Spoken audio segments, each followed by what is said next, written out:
Bonjour, je m'appelle Laetitia Vito, je suis la cofondatrice du média Nouveau Départ avec Nicolas Collin. Nouveau Départ, c'est le journal de la crise et de la transition. Aujourd'hui, dans cet édito, j'aimerais m'intéresser au sujet des diplômes. En cette année de crise du Covid, en cette année 2020, beaucoup des diplômes qui seront délivrés le seront dans des conditions un peu particulières. Certains diplômes n'auront fait l'objet d'aucune validation d'acquis. Dans certaines écoles ou universités, il n'y a pour ainsi dire pas de cours ni d'examen. Et donc on se demande si les diplômes de 2020 seront des diplômes dégradés et si les étudiants concernés feront l'objet de discrimination de la part des recruteurs et qu'on les regardera d'un mauvais œil et qu'on considérera que le diplôme version 2020 n'a aucune valeur. Par ailleurs, la période du confinement a été une période d'accélération des questionnements sur la transition en matière d'éducation, y compris dans le supérieur. Est-ce qu'on a encore vraiment besoin des diplômes ? C'est une question qui pourrait sembler complètement délirante, un peu provocatrice, et qui est une question en fait très pertinente, en particulier dans le contexte américain. Je voudrais commencer simplement par préciser les éléments de contexte sur les États-Unis, où cette question se pose beaucoup. Les frais de scolarité aux États-Unis ont augmenté de manière très forte au cours des dernières décennies. En particulier, depuis moins de 10 ans, ils ont augmenté de plus de 30%. Si bien que les dettes des étudiants sont faramineuses, ça représente des milliers de milliards de dollars dans l'économie américaine. Pour beaucoup, c'est des dettes que l'on traîne pendant des décennies dans sa vie active. Ça coûte de plus en plus cher. Et du coup, la question dans le contexte américain, c'est une question que se posent beaucoup, en particulier les millennials, dont on sait qu'ils ont été déjà très fortement victimes de la crise de 2008. Ils ont perdu beaucoup d'opportunités économiques, professionnelles. Certains ont subi des formes de mobilité descendantes par rapport à la génération de leurs parents. Et ce sont encore aujourd'hui, avec la crise de 2020, également les premières victimes de cette crise économique aux États-Unis. C'est près d'une personne sur deux de la génération des millennials, ceux nés après 1980, qui sont soit au chômage, soit ont connu des baisses de revenus très importantes.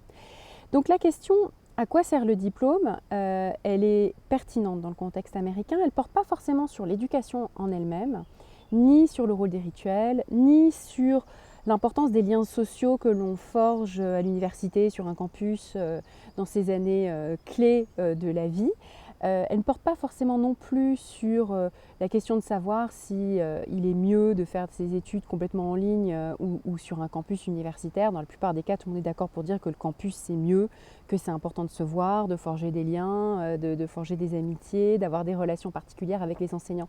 Donc la question, c'est pas toute celle-là, c'est plutôt la question, une question économique, du calcul d'actualisation. C'est une question qui est finalement, quelle est votre espérance de gain futur? Et si on la met au regard de la dette dont vous vous alourdissez, est-ce que ça en vaut la peine? Est-ce que le gain reste positif? En gros, c'est une question, en mathématiques, c'est une question d'espérance mathématique quand on intègre le coût de ce diplôme. Et là, la réponse n'est pas très claire dans le contexte américain, étant donné l'augmentation fulgurante des frais de scolarité. Le gain futur, ou en tout cas l'espérance mathématique, n'est pas forcément positif. En fait, la situation est très contrastée. Donc certes, la plupart du temps, le fait d'avoir un diplôme augmente vos chances d'embauche dans le contexte américain et de gains futurs plus importants. Mais si on prend en compte le coût du diplôme, en l'occurrence les frais de scolarité, alors la réponse est assez différente. Elle est très différente aussi selon si vous avez un diplôme d'une université prestigieuse, notamment ces universités de la Ivy League, ou bien si c'est une université publique qui a moins de reconnaissance. Et finalement, dans le contexte américain, la question de l'espérance mathématique dépend beaucoup de votre origine sociale, dépend beaucoup de la naissance, des revenus de vos parents, du piston dont vous avez fait l'objet pour entrer dans une université prestigieuse. Il y a eu un scandale récemment dans le contexte américain de ces grandes universités qui favorisent ceux qui payent un petit dessous de table pour que leur enfant intègre l'université. Et donc le diplôme finalement devient une sorte d'amplificateur de la reproduction sociale, des inégalités.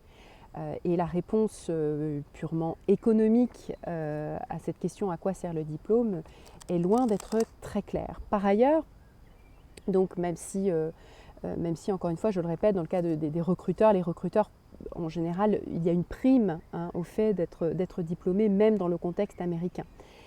Mais il y a aussi de plus en plus de modèles alternatifs qui se développent et qui rendent cette question encore plus pertinente. À quoi sert le diplôme?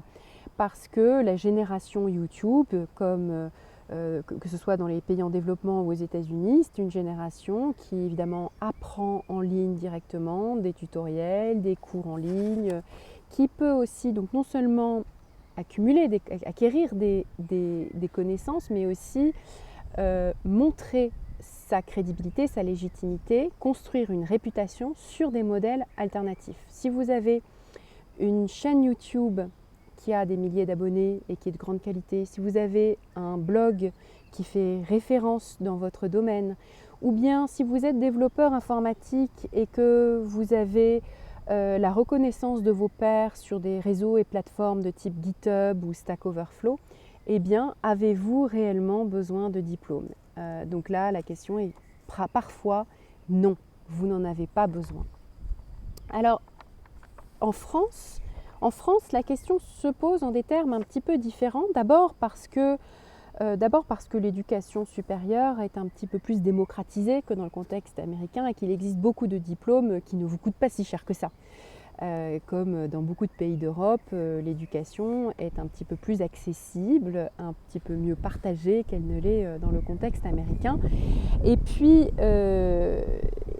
évidemment, voilà, il y a un caractère presque sacré au fait de rendre accessible un certain nombre de formations avec des systèmes de bourses qui peuvent permettre à ceux qui en ont besoin d'accéder aux études. Néanmoins, c'est une situation qui est très différente selon les études que vous faites, et puis c'est un système qui reste quand même très élitiste, un système à deux voies, un système avec une dichotomie très forte entre les grandes écoles d'une part, qui concernent à peu près 10% des étudiants, et les universités d'autre part, qui concernent les 90% restants.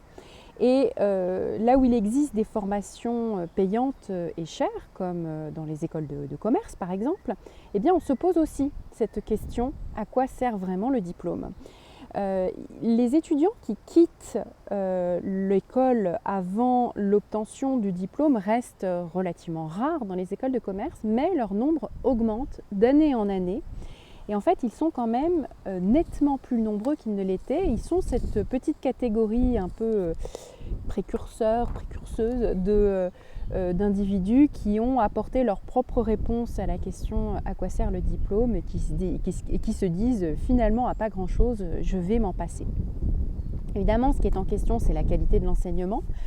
Et la qualité de l'enseignement, elle est mise en lumière de manière parfois assez douloureuse dans la période de cette crise du Covid, parce que certaines écoles donnent le diplôme sans cours, sans examen, et que c'est un petit peu comme si le roi était nu. L'idée que vous apprenez beaucoup de choses peut être difficilement défendue.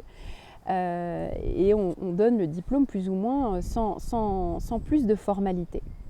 Alors en général, le diplôme reste un plus dans le contexte du marché du travail français. Alors un plus qui est très évident parce que quand vous êtes diplômé, vous avez beaucoup plus de chances, alors et plus le diplôme est élevé, plus ce chiffre est vrai, d'avoir un travail, qu'on vous fasse confiance sur le marché du travail. Et puis souvent, dans le cas français, c'est très particulièrement marqué avec justement cette dichotomie grande école et université. Le diplôme de grande école détermine la carrière pendant beaucoup plus longtemps que dans d'autres pays, que partout ailleurs. Et ce phénomène très français des diplômés de grandes écoles qui notent leur diplôme, leur école, l'année d'obtention du diplôme sur leur carte de visite pendant parfois 30 ans. On connaît tous des gens qui ont X pour Polytechnique, X 1988 sur leur carte de visite, HEC 2002 ou des choses comme ça. Donc ça, ce que ça montre, c'est que la vision du diplôme en France repose beaucoup sur cette idée du signal. Alors, le signal, qu'est-ce que c'est? En économie, c'est C'est une information qui est donnée par un émetteur pour aider un récepteur à prendre une décision. Alors, en l'occurrence, une décision d'embauche ici. Il y a un économiste américain du nom de Michael Spence qui a appliqué le signal, le concept du signal au monde de l'éducation supérieure dès les années 70. Et alors lui, ce qu'il disait, c'est que dans l'éducation supérieure, en fait, il n'y a pas d'effet réel sur la productivité du travailleur, mais en fait, il y a le signal d'une compétence ou d'un réseau qui est donné à un employeur, et c'est le signal qui prime par rapport à la quantité de connaissances ou de compétences qui auraient été acquises pendant la formation. Dans le cas des écoles de commerce, ce n'est pas une obsession de ma part, c'est parce que c'est ce que je connais le mieux, je suis diplômée d'une école de commerce. Ça paraît assez clair qu'effectivement, il y a bien un signal qui est plus important que le capital de connaissances ou de compétences acquises pendant la formation. Personnellement, comme beaucoup d'étudiants d'école de commerce, j'ai l'impression de ne pas avoir appris grand-chose. En revanche, j'ai bien conscience du signal que j'envoie avec ce diplôme de la sélection à l'entrée, donc des années avant, simplement après 2 années de prépa. Finalement, ce que je signale, c'est le fait que je sais faire une dissertation. C'est à peu près tout. Je ne signale absolument pas ma capacité, pour le cas d'une école de commerce, à être une bonne commerciale, à comprendre quelque chose à la comptabilité ou à comprendre quoi que ce soit à la stratégie d'entreprise.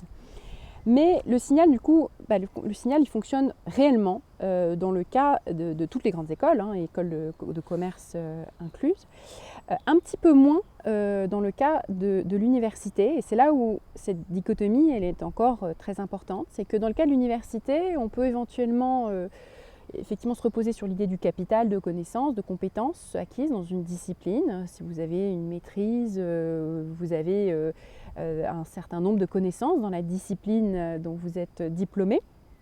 Mais donc on voit que l'opposition entre signal et capital fonctionne de manière assez contrastée selon que vous êtes diplômé d'une école dont la sélection à l'entrée était très forte et d'une université où la sélection à l'entrée l'était moins.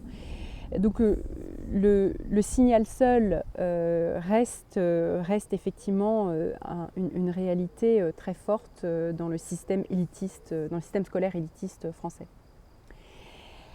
En tout cas, en France, le diplôme détermine le poste,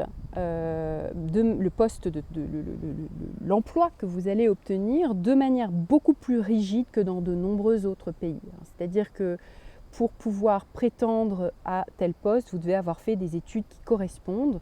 Là où la théorie du signal fonctionne assez différemment dans des pays anglo-saxons, parce qu'on a cette tradition des gens qui font des études de philosophie et qui travaillent en banque d'affaires. Et finalement, ils signalent avec leur diplôme de philosophe leur capacité intellectuelle et éventuellement la sélection à l'entrée, mais pas du tout le capital de connaissances qu'ils auraient acquises et qui les rendrait légitimes pour le poste en question.